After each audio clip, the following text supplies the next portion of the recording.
庄子说，古时候的真人不喜爱生，也不憎恶死，不迷恋生前，也不追求死后，仅仅把生死看作物的变化。人只有安于造物者的安排，忘却生死，顺应事物发展的规律，才能进入虚无的境界，做到天人合一。以下如梦似幻的知识，只被全球极少部分人掌握。首先不需要去神化它，免得一头雾水，也不要用现代科学的悟性思考去看待，免得走入误区。它只是一种存在，一种未知的存在，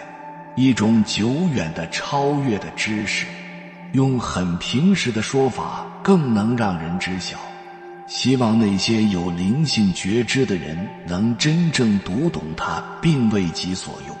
然后能推己及人，点化和造福天下苍生。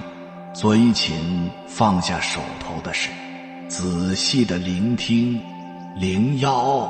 人类所具有的潜力和被封印的超级能量。受外在黑暗惰力的干扰，人类一步一步失去了用自己的心识体察宇宙的能力。这种能力就是现代人类的潜力，是每个人都有的。如果你自我发现和使用这些潜力，用自己的心识操控能量运作，并作用于物质，那一切物质在你眼中就不再是束缚。首先，你的生命可以达到天命，就是你的肉体可以活到本来应该存在的时限。人体这个机体最初的设计寿命年限是10000岁左右，极大部分人都没有活到这个时间，是因为心识失去了对机体的操控，机体运作被一些黑暗惰力干扰而加上了封印。只有用自己的心识才能打破这个封印。不要说长生不老，只要是物质的东西都是有从生到灭的过程，只是能达到真正机体的寿命，然后再换一个机体继续开始物质界的新生活，这才是长生不老。不需要悟性的食物，只需吸收能量也能让机体存活，无需呼吸，用聚能也能让机体存活，无需水分，可自行转化外在物质的水分。你只需开放你的灵性，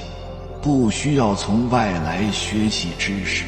你还是能体察到宇宙的一切知识，因为一切信息是不灭的，它永远在那里。你只需用你开放的心识去体察，一切知识都会一目了然。为啥叫一目了然？这个一目不是用你悟性机体的双眼去看，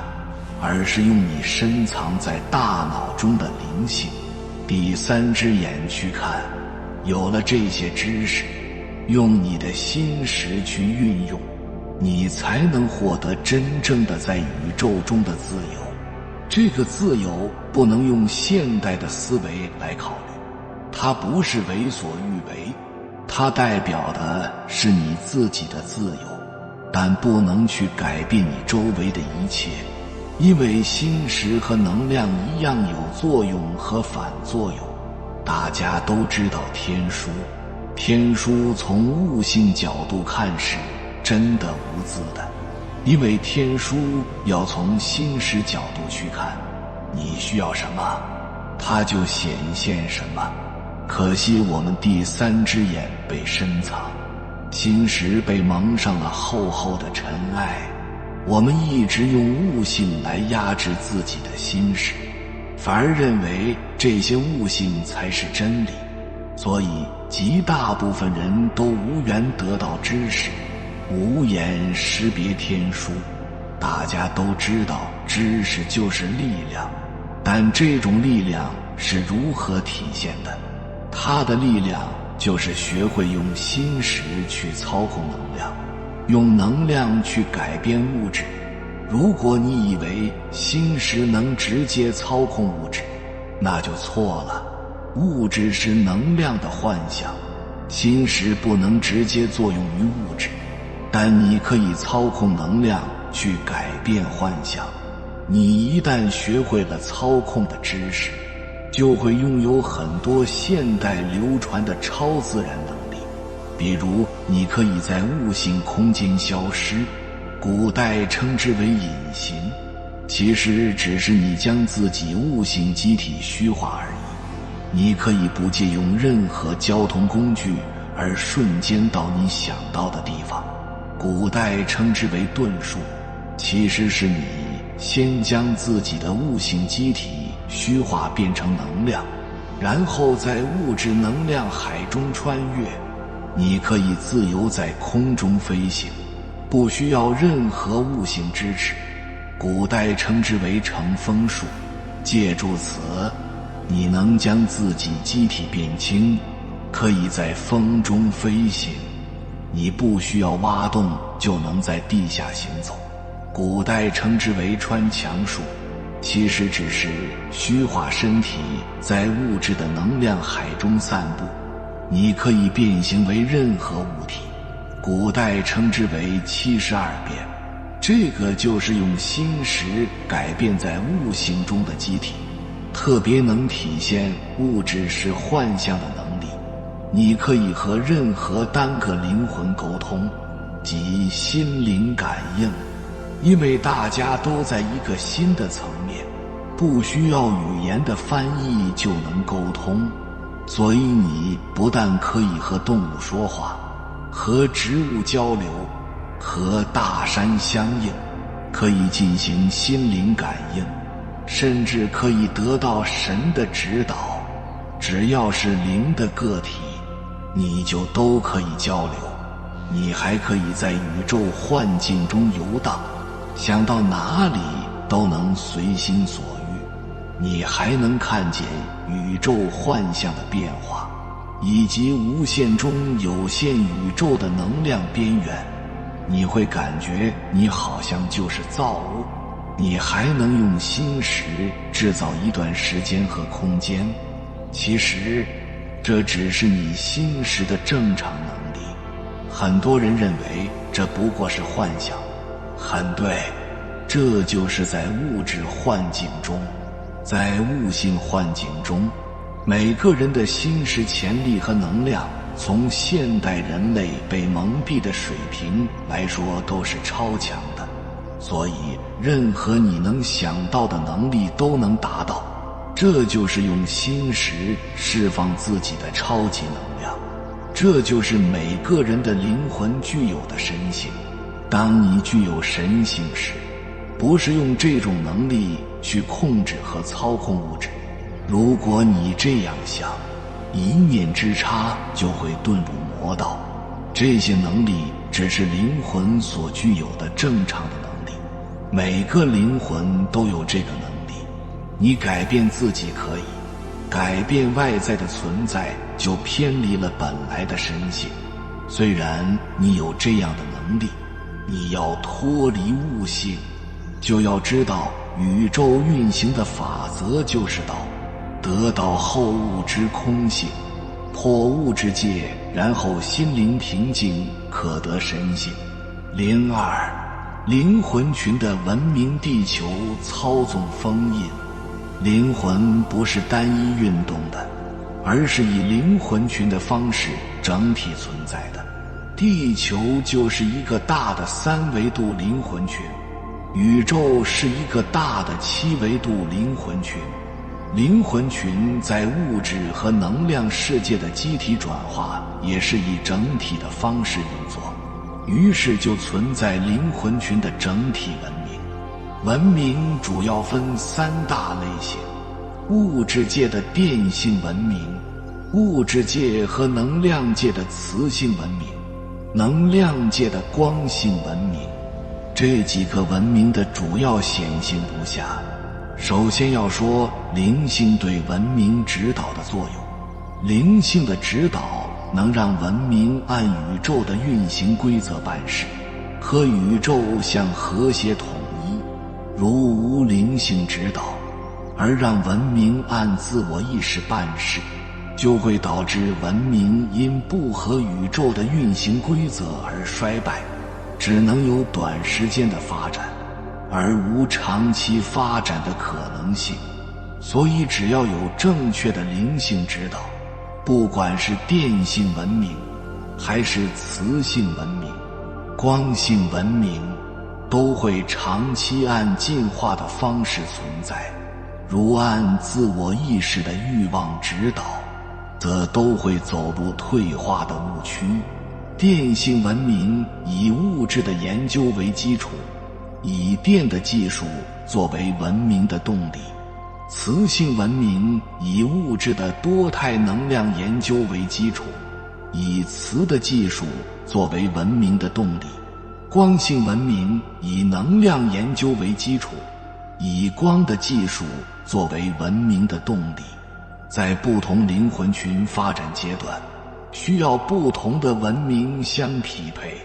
地球目前就处在电性文明和磁性文明的转折点，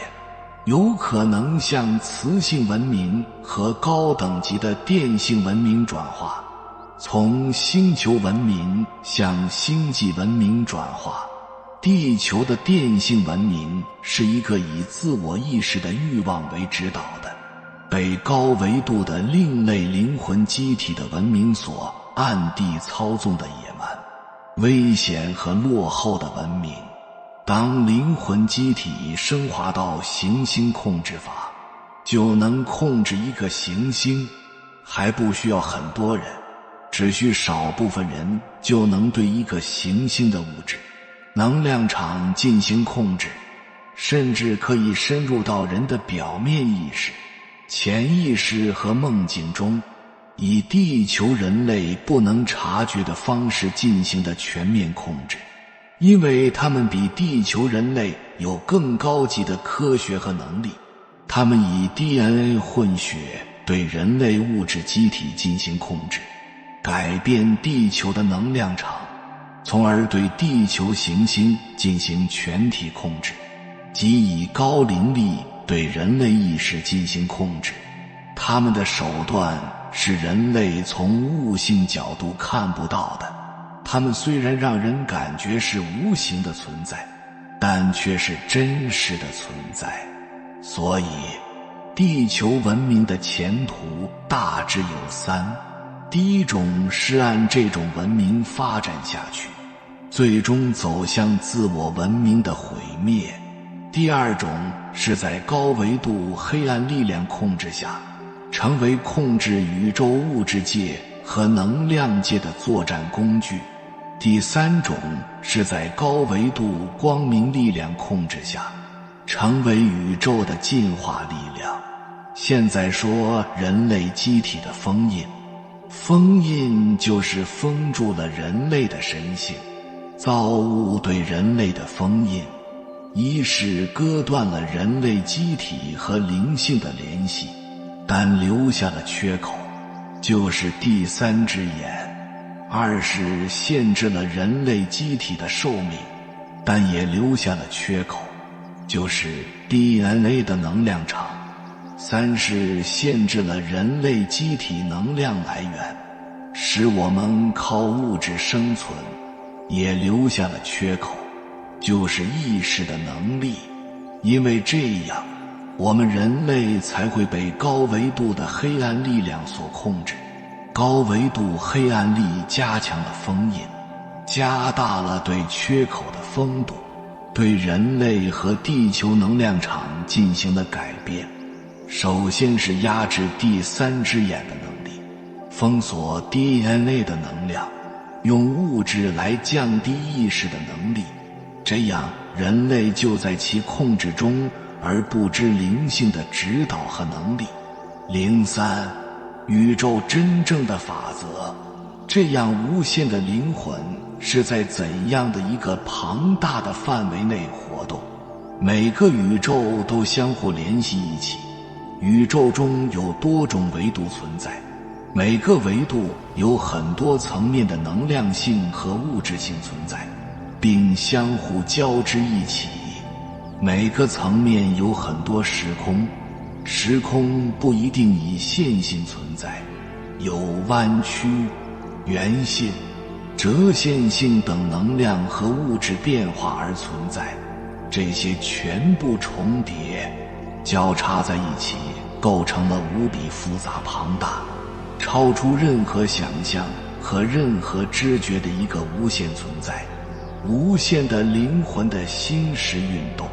无限的能量流动和无限的物质存在就处在这个无限的范围内，一切都在运动变化着，一刻不停并无限地进行下去。在宇宙中，以心识为中心所做的任何事，不管好坏都是允许的，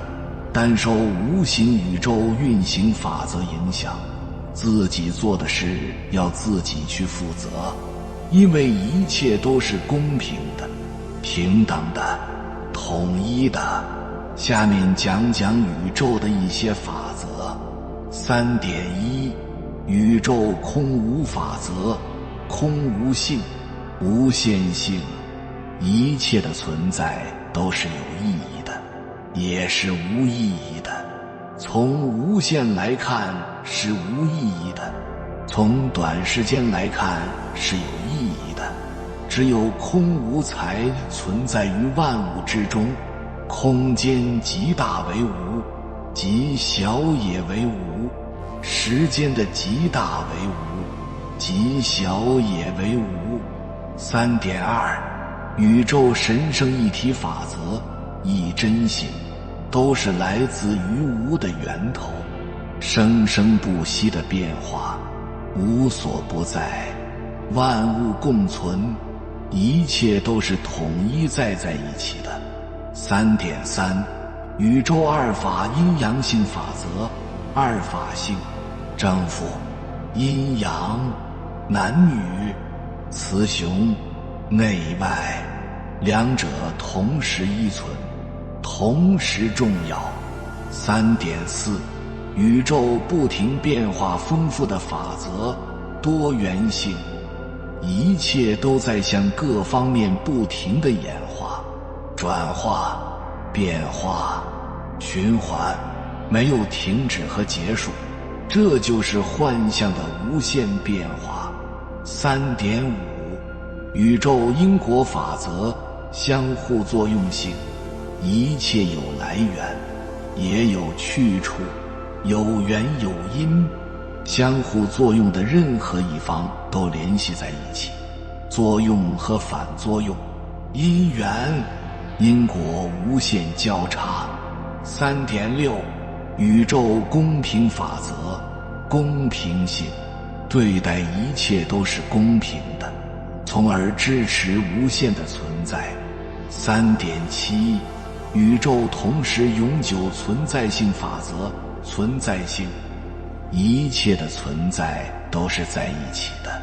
分不开，它永远存在在那里，需要使用心识去取出信息就行。宇宙自然持续性、连续不停性，变化没有开始和结束，也看不到开始和结束，无限了还是无限，一切是按宇宙法则在自然延续。如果自己想去改变和控制，就会得到恶果。自然无干扰的变化，法则是无形的，却将一切存在自然而有机地联系在一起。这就是道家所谓的道的运行，只能意会而不能言传，因为其深入心识，语言又怎能说明。04灵魂进化的选择。为何说人体是个小宇宙？人体是心识、能量和物质的三阶合体，是宇宙的一部分，也就是宇宙的表现。这就是深极宇宙，宇宙极深，大我是小我，小我是大我，一切本无分别心。接下来的内容为密中密，不见任何文字流传和宗教经典。如果看破极深，去掉我执，可得圆满。人体和宇宙本源演化的结构相对应。首先，三脉七轮不是物质的存在，是能量的存在。用现代科学把人体分成原子，也观测不到其存在。三脉七轮是灵能的能量通道和能量点，每个能量点代表一种精神力量，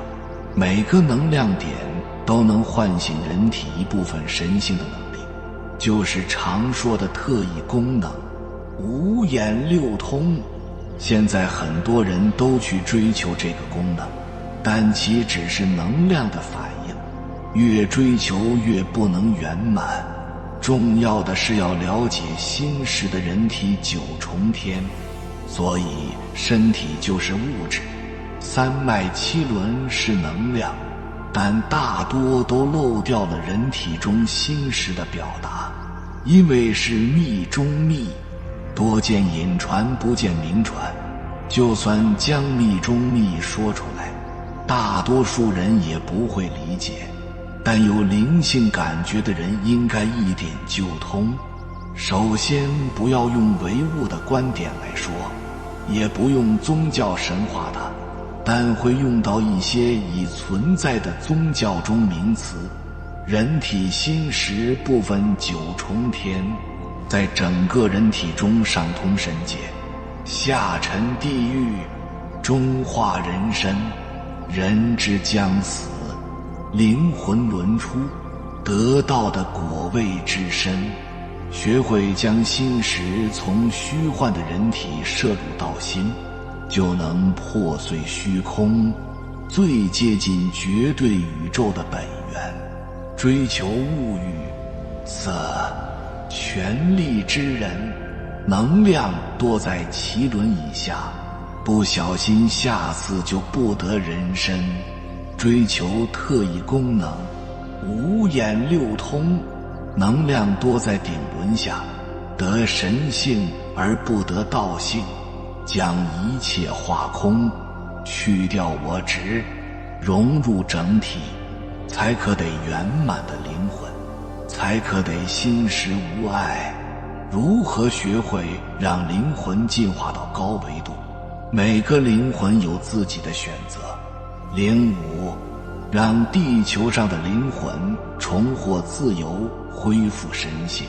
如何让自己寻找到灵魂的久远的记忆和恢复灵魂的神性？当你回忆你以前的化身，你将知道你是绝对宇宙整体的一部分，但也是最具特性的一部分。每个灵魂都不同，但都统一在一个无穷无限无来无始的无知存在中。现在很多说法称地球是育星，是灵魂的流放地，是生命的实验室。这种说法不无道理。地球是因为三维人类的出现而建立的低维度时空，故物质地球上的所有灵魂的整体都被控制在三维度内做物质灵魂机体小转换，而逃不出地球的生命实验生物圈。这是来自高维度生命对物质地球的无形控制，使得我们灵魂不能脱离这个三维物质地球控制，而向更高维度进化。灵魂是能表现神性能力和灵魂化身的更高层次机体。如果逃不出这个能量圈，我们就会被永远困在其内而得不到进化。地球的现状是，来自其他的星系的宇宙天人已来到银河系边缘，就是我们的太阳系，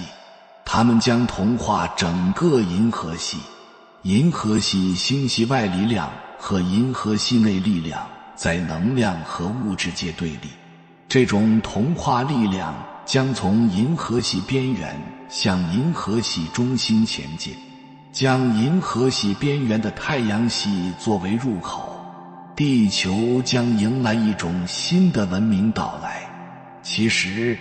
宇宙中最早的高等生物和文明出现在自宇宙诞生的50亿年内。在银河系的这批最早的高等文明，在银河系中已存在有几十亿年。地球灵魂群其实来自银河系中不同的文明体系。来自天狼星的灵魂群是玛雅人，来自北斗七星灵魂群是中国人，来自昂宿星灵魂群的非洲人，来自猎户座灵魂群的阿拉伯人，来自仙女座灵魂群的西方人，还有来自其他星球灵魂群，也有来自银河系外的其他星系的灵魂。在其中，来自银河系中不同爬虫类文明未被同化的灵魂群有东亚人、印度人、犹太人、雅利安人、日耳曼人等。来自银河系中人形文明未被同化的灵魂群有北欧人、非洲人、南北美洲人等。每个灵魂群都有不同的文明、不同的能力和技术，亦都有不同的历史和神话。有些神话根本不是来自地球，他们是各种类型和外形的外星人，他们的灵魂在地球上转换成人类机体。我们是和银河统治同化力量不同的灵魂，是被放逐的灵魂。在地球形成后，来自银河系的星系天人们，这些高维度生命心识产生了地球能量圈，将这些放逐的灵魂困在造出的地球生命实验室中。所有灵魂在3维度内做物质灵魂机体小转换，地球就变成一个灵魂的监狱。因为能量圈的控制，灵魂如不寻求觉悟，基本找不出跳出这个物质地球3维维度的办法。因为从学术理论到宗教、社会、经济等，整个灵魂外的一切物质都在这个能量圈中。在这个控制系统中，灵魂被这个幻境所迷而找不到出路。只有灵魂自我找到觉悟办法，才能脱离我们地球能量圈。在地球整个1万多年现代文明中，只有极少部分人摆脱了这个控制。能摆脱这个控制的少数人中留下了办法，其中就有中国老子的道家无极无上之法和印度乔达摩、悉达多的佛法之巅的7日成佛法。可惜在几千年流传中，受这个能量圈的控制，办法已失传，但每人都有寻找这个办法的能力。在古老经典中也有痕迹，其实办法在上述影片中已经探讨，这需要自己去寻找我是谁，寻找地球和宇宙的实境，寻找灵魂的久远的记忆和恢复灵魂的神性，是地球上每个灵魂未来的使命。中国老子的道家无极无上之法和印度乔达摩、悉达多的佛法之巅的7日成佛法，是道教和佛教，是道法和佛法。宗教只是高维度的控制手段之一，只有当你摆脱了地球物质和能量控制体系时，你才能找到真正的自我。人一旦开悟，灵魂一旦觉醒，你就再也不可能陷入到从前的那种愚昧无知的状态中了。你会活出自我，活出全新的自己，你的人生从此会彻底的改变。你仿佛脱胎换骨，获得了第二次的生命。所以一个觉醒的灵魂真的是无价的。在觉醒之前，人们都愿意证明别人的愚昧，但是你不愿意面对自己的平庸。但是觉醒之后，表面上你还是原来的那个你，生活正常已久，然而你的内在却发生了本质的蜕变。无论外部环境如何的波澜壮阔，但是你的内心始终是平和宁静的，并且充满了喜悦和自在。觉醒后的你不会仅仅满足于追求生存的问题，而是从向外求变成了向内求。你不再会和别人攀比，不会再羡慕嫉妒别人拥有什么，甚至你会对那些苦苦追求金钱而丢失自己灵魂的人报以同情和理解。可以说你的内心是非常自由喜悦的，你还会经常在梦中莫名的笑醒。对于和你一样的人而言，未来的生活是一个自由度、喜悦度越来越高的时代，现实思想的框架也会越来越少，你们会越来越活出你们自己想成为的样子，活出自己生命的精彩。但对于另外一部分而言，未来是会越来越封闭的时代，他们封闭在自己的思想认知里，封闭在自己的信息框架里，甚至封闭在自己的幻觉里。决定每一个最终归属的，就是我们灵魂觉醒的程度。这个世界上最可怕的事情是什么呢？就是我们一觉醒来，世界已经不再是原来的世界了，但是你还是原来的那个你。知识引领的时代已经过去了，智慧引领的时代已经悄然到来，而选择的智慧核心就是来自于灵魂的觉醒。觉醒是一件非常神奇的生命体验，就像是灵魂归位，像是思想的进化，像是机器人突然有了自我意识，开始掌控自己的人生。而当真我醒来的时候，你会站到更高的维度去观察这个世界，去觉知你的这个肉身的起心动念，你会更加了解自己，去认识一个真实的自己。你会观察自己，并且最后成为自己，活出自己。有缘人，感谢你看到最后。如果今天的影片对你有所帮助，请按个赞给我响应，回复一句灵魂觉醒。愿你早日找到那个真我，融入宇宙，圆满灵魂。还没有订阅频道的，请点击右侧的订阅按钮，与我们建立更深的连接。随缘加入会员，与同频之人共修福报，随喜转发，传播善知识，功德无量。